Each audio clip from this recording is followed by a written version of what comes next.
Okay, so I am rolling now, and we are all good to go. Tisha Beav, special time, sad time of destruction. But there's an interesting question about Tisha Beav that's raised by the Arizal, the great Kabbalistic master, which bears thought. He asks this question: you know that on Tisha Beav the morning is lighter in the afternoon. In the afternoon, after midday, we no longer sit on the floor, we can sit on normal chairs. In fact, running throughout the whole of Tisha Beav is a theme of festival. We call it a moed, it is a festival. It has an overtone of festival, but particularly in the afternoon when the morning is less intense than in the early part of the day. The Arizal asks a question which really should be obvious to anyone. And that question is, why are we mourning less in the afternoon? If anything, we should be mourning more intensely. Our history of the events of the destruction of the temple tells us that the temple burnt in the afternoon. On the contrary, the morning was when the destruction began, but the fires were lit in the afternoon, and the temple burned through the afternoon and through the night and the next day. In fact, there were people who fasted for 2 days. So the real manifestation of destruction was the afternoon of Tisha Beav. And therefore, if anything, the morning should gather intensity. But we don't do that. We mourn less in the afternoon. This is a question, this is a problem. The answer to this is very cryptic. The answer is, says the Arizal, that our sages tell us that the reason we have a beginning of rejoicing, so to speak, at least a lessening of the morning, some vision of hope in the afternoon, is because the blessing, if you like, or the mitigation of the tragedy is that the temple burnt, and in burning the temple was a manifestation of the fact that we were not being destroyed, but only a building. In other words, the language in the sages is sticks and stones, bricks and mortar, you might say. An edifice, a building was burning, and Hashem's anger, God's anger, is taken out on the building and the inanimate, and rather than on the Jewish people. This is a very strange answer. Very strange answer. I mean, what are we talking about? In human terms, this would be somebody venting his anger on something that is a sublimation, right? Instead of showing your anger against the person you're angry with, you go and you show it in some peripheral fashion. But obviously, there's something much deeper here. What is the message? Another question we can ask is this. And these ideas come from Moshe Shapira, right, who put it this way. You know that Gittin, the tractate of divorce, is really where our sources are for the destruction of the temple. And it's very appropriate, obviously, we're talking about a separation. And there, the halachic point is raised that a get needs to have 12 lines. A Jewish bill of divorce needs to have 12 lines. Why is this? Because in between every book of the Bible, every book of the Torah, 5 books of the Torah, we have 4 lines of separation. That means 4 blank lines in the text. And so we have 12 lines that are constituting separations in Torah, essence of reality being the Torah, and Torah is separated into sections, and the sections have 12 lines in total between them. The obvious difficulty with this is that anybody who has any beginning of mathematical knowledge knows that if you have 5 books separated, you have 4 separations. And 4 separations of 4 lines is 16 lines, and not 12 lines. So this is an obvious question, and Tosfos asked this question. Why are the books of the Torah separated by 16 lines, and we reckon them as 12? Says Tosfos something very mysterious, that the last 2 books, the separation is not real. Bamidbar Dvarim, that's really not a separation. Bamidbar runs into Dvarim, and we don't count the separation. Dvarim, which is said by Moshe Rabbeinu, the way Tosfos puts it is that's a repetition of what occurs before. The 10 Commandments are repeated, many other things are repeated in the so-called Deuteronomy, the repeated or second book. And since that 5th book of the Torah is really a repetition of what comes before, it cannot be considered separate, and therefore we don't register that separation. Very strange. What does this mean? What are we being taught here about the book of Dvarim? That is in fact a separate book, and yet somehow doesn't suffer from the same schism that the rest of Torah does. Next question. We know that when we read Eicha, we read Jeremiah's his description of the awesome tragedy and horrific destruction. We know that he ends on a very, very depressing and very destructive note, right? Katzafta aleinu ad moed Hashem, you have been exceedingly angry with us. And it ends on that note of destruction. And we don't wish to end on such a note. And so when we read the Megillah of Eicha, we go back and repeat a verse of hope, right? We add in we back up, we read the final verse of destruction, and then we back up to a note of hopefulness. But this is very strange. If the text ends on a note of destruction, why don't we end on that note? Who are we to modify what Jeremiah said? The prophet Jeremiah comes along and he gives us a prophetic utterance and it ends on a note of destruction. And the Jewish people, we modify that. What do? We don't read it like that. We end with the destruction and then we back up and add a verse of consolation. What does this mean? If it was good enough for him, why isn't it good enough for us? Why do we need to modify it in that fashion? Why are we able, let me put the question this way. Why are we able to end with consolation when Jeremiah was not? Right? That is the question. Let's attempt to answer these questions with a principle. The principle is that when the destruction of the temple took place, Jewish history moved phases. Right? There was a transition in phase. We moved from the phase of the written law, manifest in the temple, prophecy, open revelation.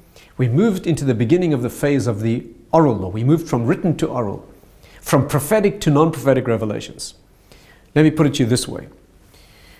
We know that Hashem's description of his greatness, we have three classic expressions of that. Hakel, Hagodol, Hagibor, V'Hanoira. Gadol, Gibor, Nora. Godel, great, Gibor, mighty, Nora, awesome. Jeremiah did not say the third word. The word awesome, Nora, he did not say that. Why? Because when you're talking about the destruction of the temple, with the enemies of the Jewish people cavorting in the temple, where's Nora? Where's the quality of Nora? Where's awesomeness being manifest then? It's not being manifest. And there's a rule in Jewish expression. You may only state a praise of God that is relevant at the time. You want to use a middah to describe how he manifests. You use a middah only that is current. And if Nora is not current, the temple is lying in ruins, the non-Jewish enemies are cavorting in the temple and celebrating their victory, where is Nora? The deep meaning here is that Nora, the quality of Noira, is the quality of the Beis HaMikdash. The awesomeness of Hashem is manifest in the world there. The Arizal points out that the word Nora is a reversal of the word Aron. The Aron is the place, right? When Yaakov Avinu, who represents Torah, sleeps there, he says, Ma Noira HaMakom Hazeh. How awesome is this place? I, who represent Torah, I should have realized that. How awesome is this place? Noira. Noira is Aron. He was sleeping on the place of the Aron. The Aron is the ark where the Torah is contained in the temple. And therefore, the quality of the temple, where Hashem manifests openly, is called Nora. That's the quality of Noira. Jeremiah says he cannot apply that praise. It's not current. Noira, awesomeness, is not current. Hashem is, so to speak, exiled, banished from the world. That's what it says about Jeremiah. But the men of the great assembly, who lived after the era of prophecy, they returned the crown to its place. And they said the word. And so today we say, Hakel, Hagodol, Hagibor, V'Hanoira. And the question is very obvious here. Jeremiah could not say that word because the temple was lying in ruins, and we say it. Is the temple not still ruined? How do we say that word? And here is the key to understand this whole issue. Here's the key, and here's the key to hopefulness. When the temple is destroyed and the revealed phase of Torah passes into hiding, and all that destruction manifests, there's a remarkable Jewish consequence or response. And that is the temple being destroyed drives Torah into a different dimension. It drives Torah that first manifests as a written Torah. It drives that Torah into an oral law, which is inscribed on the hearts and minds of the sages of the Jewish people. And therefore, this consolation of the temple being destroyed, when it's a building that is destroyed, the meaning is that sticks and stones, mortar and brick is destroyed. But Torah replaces, moves. Torah migrates, if you like, into a different locus, into the temple that is the Jewish heart and mind. And we move into the phase of the oral law. The meaning of the destruction of the temple, for all its awesome destruction and pain, the significance here is that Torah is not burnt and lost. Torah is driven deep into another dimension. It moves into the book, let's call it the book of Dvarim, the book in which Moshe Rabbeinu himself utters of his own accord, utters Torah. That's not a separation. That book cannot be called a separation. This is where the human begins to manifest Torah. And that plays itself out later in history as the second phase of history, where the men of the great assembly become the receivers and the locus and the place of Torah in the world. And so we move from the written Torah into the oral Torah. And the significance of the mourning becoming lighter is that as the temple burns and the sticks, the mortar and brick is destroyed, at that moment there's a consolation. The consolation is that the Torah has taken up a new residence. That residence is in one way much deeper than the one that it occupied before. Before you had to be pure to hear that voice. and Norah manifested openly. But now Noira manifests in a different way. As the Ansheik Neses Hagedolah say, the Noira, the awesomeness of God's manifestation in the world, is that he holds himself back and leaves us the independence. Yes, leaves the independence for enemies to destroy it, but also leaves the place of independence for us to create our own Torah. And the greatness of the oral law is that we create it. We move from the phase of written, where we have to be able to receive it, to the phase where we create it. And in one way that is far preferable, as the Talmud says, Chacham adif minavi. A wise person, a person who can generate Torah in that dimension, is greater than a prophet. And therefore, Jeremiah ended on another destruction because he's the world of prophecy. He ends on Katzafta Aleina Ad Ma'id. He talks about the destruction. That is what he is. His mode is prophecy. But we can add a verse of consolation.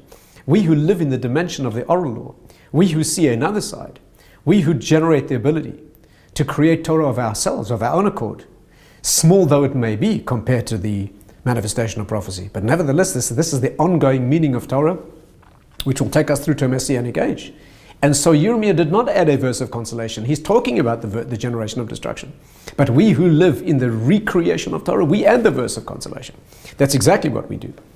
If you like, this is parallel to Moshe Rabbeinu, Moses being shown all of Jewish history, and he sees Rabbi Akiva. And Rabbi Akiva is talking about a Torah that Moshe Rabbeinu cannot understand.